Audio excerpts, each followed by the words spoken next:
AP CM Chandrababu ఢిల్లీకి వెళతారు. కేంద్ర హోంమంత్రి అమిత్ షా, జలశక్తి మంత్రి పాటిల్తో భేటీ అవుతారు. తర్వాత ప్రపంచ బ్యాంకు ప్రతినిధులతోనూ సమావేశమవుతారు. సాయంత్రం సిఐఐ వార్షిక సమావేశంలో సీఎం పాల్గొంటారు. రాత్రి ఢిల్లీలోనే బస చేసి రేపు ఢిల్లీ నుంచి అసోంకు వెళతారు.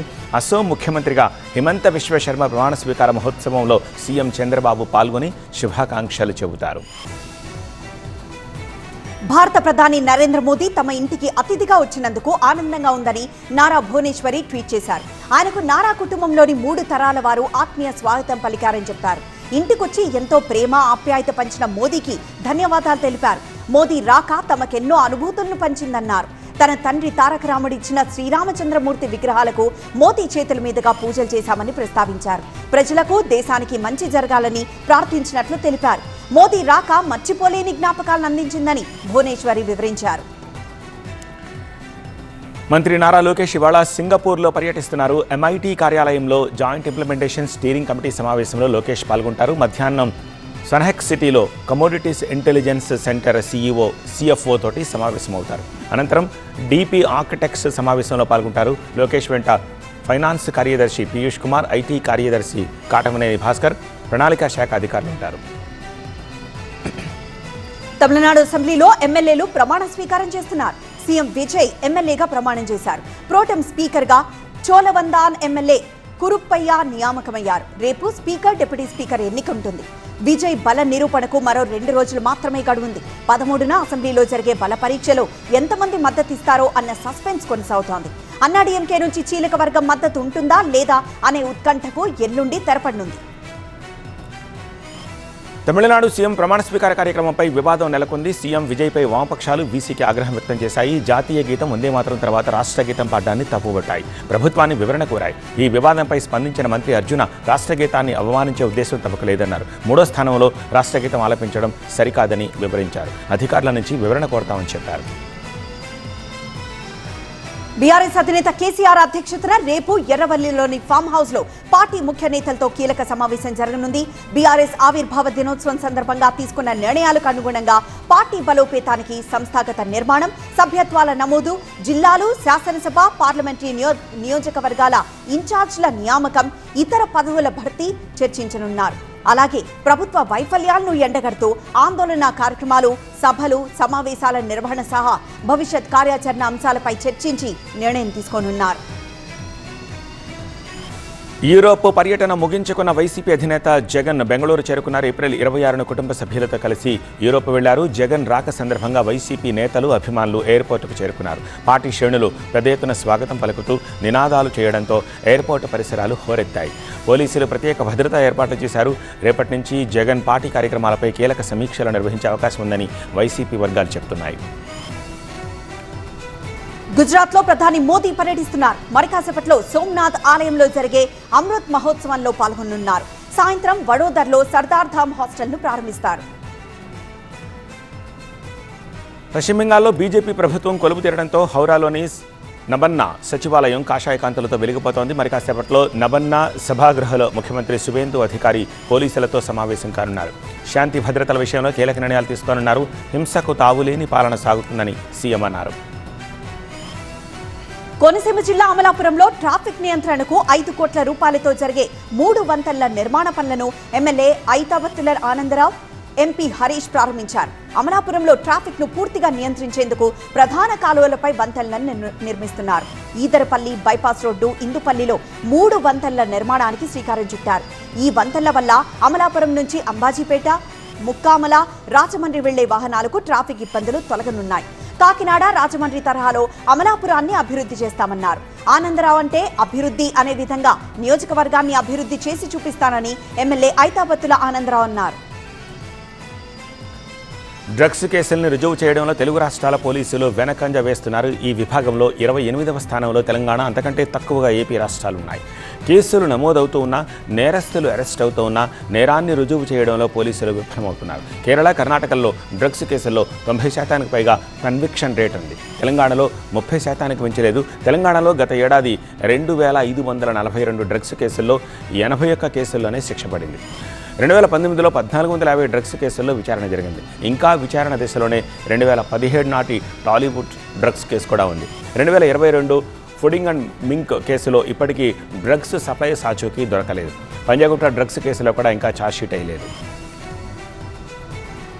మహబూబ్నగర్ జిల్లాలో ప్రమాదం జరిగింది. పాలకొండ చౌరస్తాలో ఒక స్పోర్ట్స్ బైక్ కారును ఢీకొట్టడంతో 5 ప్రాణాలు కోల్పోయారు. మృతుల్లో 2 చిన్నారులు కూడా ఉన్నారు. కారు యూటర్న్ తీసుకుంటున్న సమయంలో వేగంగా దూసుకొచ్చిన స్పోర్ట్స్ బైక్ కారును బలంగా ఢీకొట్టడంతో ప్రమాద తీవ్రత పెరిగింది. ఈ ఘటనలో బైక్పై ఉన్న 2 వ్యక్తులతో పాటు కారులోని 3 మృతి చెందారు. Car bike నుజ్జునుజ్జైంది. నల్గొండ జిల్లా చిట్యాల మండలము వెలిమినేడు దగ్గర జాతీయ రహదారిపై ప్రమాదం జరిగింది. డీజిల్ ట్యాంకర్ను ఓవర్టేక్ చేయబోయిన కారు పల్టీలు కొట్టింది. కారును ఢీకొట్టిన తర్వాత డివైడర్ వైపు వెళ్లిన ట్యాంకర్ బోల్తా పడింది. రోడ్డుకు అడ్డంగా ట్యాంకర్ పడిపోవడంతో విజయవాడ హైదరాబాద్ వైపు ట్రాఫిక్ జామ్ అయింది. ప్రమాదంలో కారులో ప్రయాణిస్తున్న 2 స్వల్ప గాయాలయ్యాయి. కారు నెల్లూరు నుంచి సంగారెడ్డికి వెళుతుండగా ఈ ఘటన జరిగింది. శ్రీ సత్యసాయి జిల్లా నల్లమాడ మండల కేంద్రంలోని షాదీమహల్ దగ్గర ఆర్టీసీ బస్సు అదుపు తప్పింది. కదిరి నుంచి కొత్త చెరువుకి వెళ్తున్న పుట్టపర్తి డిపోకి చెందిన బస్సు తాజ్మహల్ దగ్గర బైక్ ను తప్పించబోయి పక్కకు తిప్పాడు. దీంతో బస్సు ఒకవైపు ఒరిగిపోయింది. డ్రైవర్ చాకచక్యంగా వ్యవహరించడంతో 27 మంది ప్రయాణికులు సురక్షితంగా బయటపడ్డారు. రోడ్డు పక్కనే ఉన్న కరెంటు పోల్ను బస్సు ఢీకొట్టుకోకుండా ఆగడంతో ప్రయాణికులందరూ ఊపిరి పీల్చుకున్నారు. జేసీబీ సాయంతో బస్సును పక్కకు తీశారు. ఆర్టీసీ అధికారులు ఘటనా స్థలానికి చేరుకుని ప్రమాద తీవ్రతను పరిశీలించారు. మార్కాపురం జిల్లా త్రిపురాంతకం మండలము రాజుపాలెం దగ్గర జాతీయ రహదారిపై వెళుతోన్న జేసీబీ వాహనాన్ని వెనక నుంచి కారు ఢీకొట్టింది. ప్రమాద ధాటికి కారులో మంటలు భారీగా చెలరేగి పూర్తిగా తగలబడిపోయింది. ప్రమాద సమయంలో కారులో ఉన్న 5 మంది స్వల్ప గాయాలతో ప్రాణాలతో బయటపడ్డారు. వారిని ఆసుపత్రికి తరలించారు. విజయవాడకు చెందిన ఒక కుటుంబం శ్రీశైలం దైవ దర్శనానికి వెళుతుండగా రాజుపాలెం దగ్గర ఈ ఘటన జరిగింది. మహారాష్ట్రలోని షహాడ్ ఈస్ట్లోని పారడైజ్ ప్లాజా ఎదురుగా వెళ్తోన్న కారులో మంటలు చెలరేగాయి. అప్రమత్తమైన 4 వెంటనే బయటికి దిగి ప్రాణాలు కాపాడుకున్నారు. క్షణాల్లోనే మంటలు వ్యాపించి కారు పూర్తిగా దగ్ధమైంది. షార్ట్ సర్క్యూటే కారణమై ఉండొచ్చని పోలీసులు అనుమానిస్తున్నారు. శ్రీకాకుళం జిల్లా పలాస రైల్వే స్టేషన్ సమీపంలో రైల్వే ఎల్సీ గేట్ను ఒక ప్రైవేట్ ట్రావెల్స్ బస్సు ఢీకొట్టింది. దీంతో రైల్వే సిగ్నలింగ్ వ్యవస్థలో సాంకేతిక సమస్య ఏర్పడింది. రైల్వే గేటు దెబ్బతినడంతో ఇరువైపులా ట్రాఫిక్ జామ్ అయింది. విషయం తెలుసుకున్న రైల్వే సిబ్బంది ఘటనా స్థలానికి చేరుకుని గేటు మరమ్మతులు చేపట్టారు. ట్రాఫిక్ లో ఇరుక్కుపోయిన వాహనదారులు తీవ్ర ఇబ్బందులు పడ్డారు.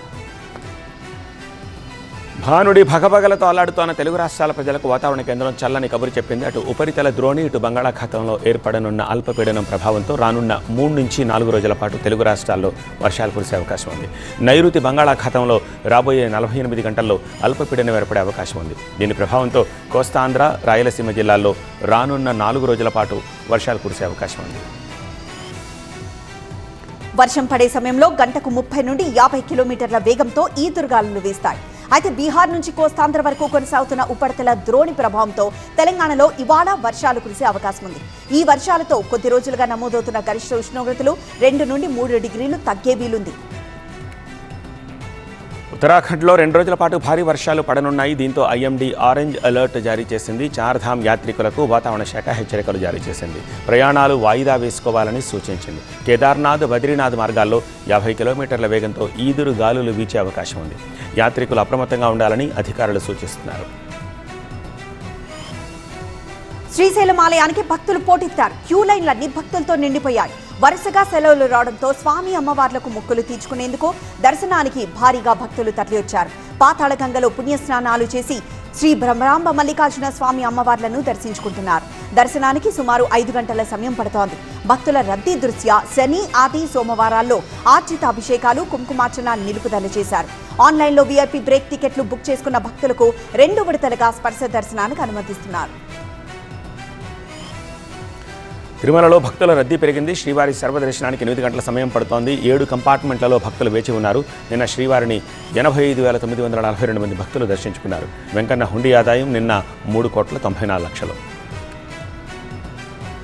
హైదరాబాద్లో రిటైర్డ్ ఐపీఎస్ భార్య తనూజ హత్య కేసు విచారణ వేగవంతమైంది. నిందితుల కోసం పోలీసుల గాలింపు కొనసాగుతోంది.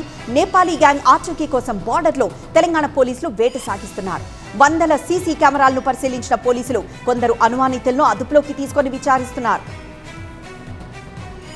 ఇవాల్టి నుంచి తెలంగాణలో విద్యా వారోత్సవాలు జరగనున్నాయి. ఎల్బీ స్టేడియంలో జరిగే ఉత్సవాలను సీఎం రేవంత్ రెడ్డి ప్రారంభిస్తారు. సాయంత్రం 5 గంటలకు కార్యక్రమాలకు శ్రీకారం చుడతారు. ఈ నెల 17 వరకు రాష్ట్ర వ్యాప్తంగా వేడుకలు జరగనున్నాయి. ప్రభుత్వ స్కూళ్ల బలోపేతమే ప్రధాన లక్ష్యంగా ఉత్సవాలు జరుగుతాయి. విద్యా ప్రమాణాల మెరుగుపై ప్రత్యేక దృష్టి పెడుతున్నారు. విద్యార్థులు, టీచర్లు, పేరెంట్స్ భాగస్వామ్యం అవుతారు. మౌలిక సదుపాయాల కల్పనపై ప్రచారం జరగనుంది. ఇవాళ ఒంగోలులో జనసేన నేతలు సమావేశం కానున్నారు. ఈ సమావేశానికి ప్రకాశం, నెల్లూరు జిల్లాల నేతలు హాజరు కానున్నారు. తాజా రాజకీయ పరిస్థితులు, స్థానిక ఎన్నికలు, పార్టీ బలోపేతంపై నేతలు దృష్టి సారించనున్నారు. కడప జిల్లా అల్మాస్పేటలో ఉద్రిక్తత కొనసాగుతోంది. ఇవాళ హనుమాన్ విగ్రహ ప్రతిష్ఠ జరగనుంది. ఎలాంటి ర్యాలీలకు అనుమతి లేదని పోలీసులు చెప్తున్నారు. విగ్రహాన్ని ప్రతిష్ఠించి తీరుతామని మరోవైపు హనుమాన్ భక్తులు చెప్పడంతో పోలీసులు భారీగా మోహరించారు. జమ్మూ కశ్మీర్లోని రాజౌరీలో ఆపరేషన్ సింధూర్ మొదటి వార్షికోత్సవాన్ని ఘనంగా నిర్వహించారు. పాక్ కాల్పుల్లో చనిపోయిన జవాన్లకు ఇండియన్ ఆర్మీ అధికారులు నివాళులర్పించారు. యువతలో స్వయం ఉపాధిని ప్రోత్సహించేందుకు జమ్మూ కశ్మీర్లోని రాజౌరీలో జిల్లా ఏఎస్పీడీఓ కార్యాలయంలో యువ కార్యక్రమం నిర్వహించారు. యూపీలోని అలీగఢ్ బీజేపీ నేత సురేందర్ దిలేర్ యూపీ మంత్రిగా నియామకమయ్యారు. ఆయన అభిమానులు స్వీట్లు తినిపించుకుని సంబరాలు చేసుకున్నారు. జమ్మూ కశ్మీర్లోని రాంపన్లో మహారాణా ప్రతాప్ రన్ నిర్వహించారు. ఈ కార్యక్రమంలో యువకులు ఉత్సాహంగా పాల్గొని పరుగులు తీశారు. రాజస్థాన్ ముఖ్యమంత్రి భజన్లాల్ శర్మ కాడేలు గ్రామంలో పర్యటించారు. గ్రామ వికాస వేదిక కార్యక్రమంలో పాల్గొని రైతులతో మాట్లాడారు. పంటలకు గిట్టుబాటు ధర ఉండేలా చూస్తామని హామీ ఇచ్చారు. తమది రైతు ప్రభుత్వం అని చెప్పారు. కేంద్ర మంత్రి నితిన్ గడ్కరీ ఢిల్లీలో మున్కా బక్కర్వాలా టోల్ ప్లాజా దగ్గర మల్టీ లేన్ ఫ్రీ ఫ్లో టోలింగ్ వ్యవస్థను ప్రారంభించారు. ఇప్పటికే అధికారులు అన్ని ఏర్పాట్లు చేశారు. ఈ పద్ధతి అమల్లోకి వస్తే ఇక మీదట టోల్ ప్లాజాల దగ్గర వాహనాలను ఆపాల్సిన అవసరం ఉండదు. ఒడిశా సంబల్పూర్లో కేంద్ర మంత్రి ధర్మేంద్ర ప్రధాన్ పర్యటించారు. 194 కోట్ల అభివృద్ధి పనులకు శంకుస్థాపన చేశారు. కార్యక్రమంలో సీఎం, ప్రజలు పెద్ద ఎత్తున పాల్గొన్నారు. పశ్చిమాసియా పరిణామాలపై కేంద్రం అలర్ట్ అయింది. రక్షణ మంత్రి రాజ్నాథ్ నేతృత్వంలో కాసేపట్లో మంత్రుల బృందం భేటీ జరగనుంది. ఇరాన్ ఉద్రిక్తతలు, చమురు ధరలపై ప్రభావం, ఎగుమతులు, దిగుమతుల అంశాలపై మంత్రుల బృందం చర్చించనుంది. భారత్కు ఎలాంటి ఇబ్బంది లేకుండా తీసుకోవాల్సిన అంశాలపై మంత్రుల బృందం దృష్టి సారించనుంది. కథల ఎంపిక విషయంలో సమంత కీలక నిర్ణయాలు తీసుకున్నారు. ఇక మీదట కమర్షియల్ లెక్కలు, స్టార్ కాస్ట్ని పక్కన పెట్టి కథాబలం ఉన్న సినిమాలనే ఓకే చేస్తా అన్నారు. సినిమా చూస్తున్న మహిళలు తెర మీద కనిపించే పాత్రల్లో తమని తాము చూసుకోగలిగే పాత్రల్లోనే నటిస్తా అన్నారు. లోకా చాప్టర్ 1 చంద్ర సినిమాతో బ్లాక్ బస్టర్ అందుకున్న కళ్యాణి ప్రియదర్శన్ మరో అరుదైన ఘనత సాధించారు. ఈ నెల 12 నుంచి 23 వరకు జరిగే కాన్స్ ఫిల్మ్ ఫెస్టివల్ కు హాజరు కాబోతున్నారు. మే 14న కాన్స్ రెడ్ కార్పెట్ మీద సందడి చేయబోతున్నారు. కాన్స్ లాంటి వేదిక మీద కనిపించే అవకాశం తనకు రావడం ఆనందంగా ఉందన్నారు. బోల్డ్ హర్రర్ సిరీస్ రాగిణి ఎంఎంఎస్ లోకి మిల్కీ బ్యూటీ తమన్నా ఎంట్రీ ఇస్తున్నారు. తొలి భాగంలో కైనాజ్ మోతీవాలా, పార్ట్ 2లో సన్నీ లియోని హీరోయిన్ గా నటించారు. ఇప్పుడు త్రీక్వెల్లో తమన్నా లీడ్ రోల్లో నటిస్తున్నారు. శశాంక్ ఘోష్ దర్శకత్వంలో తెరకెక్కుతున్న ఈ సినిమాను ఏక్తా కపూర్ నిర్మిస్తున్నారు.